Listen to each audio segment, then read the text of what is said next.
With Uncharted 2, we really wanted to not only tell a really compelling story with interesting characters, but we wanted to just put you in these over-the-top cinematic set-piece moments that feel ripped straight out of a summer blockbuster movie. That lets you have control over Drake as you're having to play through those set pieces. So we wanted to just give all the technology we could to the engine to allow us to create these moments. What the hell are they doing? On PlayStation 3, for our first game, we were using probably only 30% of the power of the cell, and this time we're like getting close to 100% of like using all the power of the PS3, and how can we use it just to make the game look just beautiful and have better gameplay and just more everything over the top and all that stuff. Uncharted 1, when it was a hard project because we had a lot of new IP, new team, new system, new engine, new everything. I would always say Uncharted 1 was like doing brain surgery with a chainsaw. In Uncharted 2 is a totally different beast.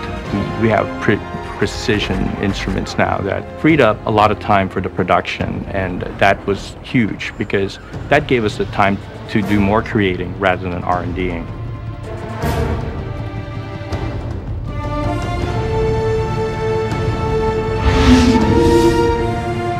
In Uncharted 2, we integrated use of the HAVOK physics engine, as opposed to a proprietary physics engine we wrote for last game. We were able to do a lot more things we couldn't do last game. We can have light fixtures hanging up the ceiling that are dynamically reacting to events that are going on around you. We have destructible cover all over the place. What we want to do is blur the line between the pre-computed physics stuff that we pre-process in our 3D software and the stuff that's happening live in the game. It's dynamically reacting to explosions and gunfire. And our goal is to have those two things coexisting without ever betraying what's going on behind the scenes. The biggest thing I think that we want to do from Uncharted 1 to Uncharted 2 was really to just push the characters to just another level of believability. We decided to just add a lot more polygons into the model and really redo the entire face rig to kind of get those secondary motions of the face, like the subtle details of like the muscles moving good. And we use like so much of the power of the PS3. I mean, we're literally creating characters that are just like film. It's pretty amazing. He can't know about us.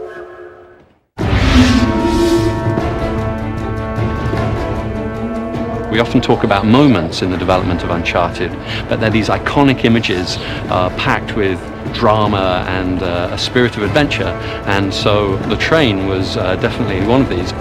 We wanted a technology that will let us place Drake on objects, be able to move those objects, break them apart, and still keep the player's gameplay intact the whole time, and we're calling them active cinematic experiences.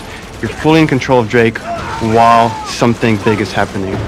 Like staging a battle on the roof and inside of and on the sides of a train that's speeding through the Himalayan countryside.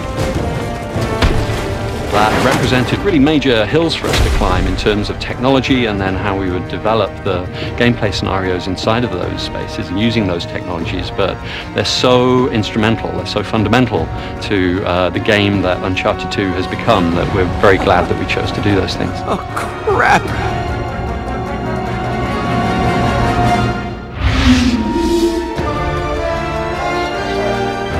With the Uncharted franchise, we really are bringing a unique set of gameplay mechanics that no other game is providing. We're a third-person cover-based shooter, but we also have a hugely expansive traversal moveset. So we've got characteristics of a platform game, and then we've got great hand-to-hand melee combat, so it's all seamlessly fluid, and Drake just really feels like a fully realized human being, and anything that you think you could do, Drake can do.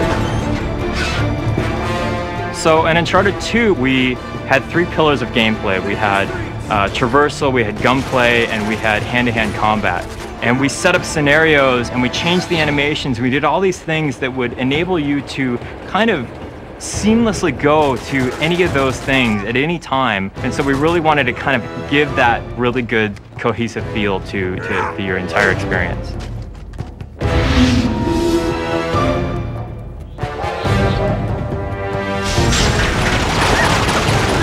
We could not have made Uncharted 2 without having made Uncharted 1. We had such a foundation, such a great base to start from, that we built everything on top of. And so our goals for Uncharted 2 were to just really expand even more. We're constantly having to find ways to optimize and to, like, how can we squeeze more in during the experience, and we have more than achieved that goal. We've definitely outdone ourselves on this game. Oh God, be careful. Holy shit. We're gonna pack more explosions, more big budget, Hollywood blockbuster explosions, buildings collapsing. You know, we want to maximize people's time. You know, if they're gonna spend 12 to 15 hours in our game running through it, we're going to make sure that every minute of that, there's something unexpected getting thrown at them, there's something falling down around them, and they're caught up in the middle of it. The optimizations and enhancements that they've done to this engine from Uncharted 1 to Uncharted 2 are mind-boggling, and we're using the PlayStation 3 hardware in a way that I'm not sure that anybody else really is. To have that visual experience be so right and so seamless that you get the effect of people not wanting to put the controller down.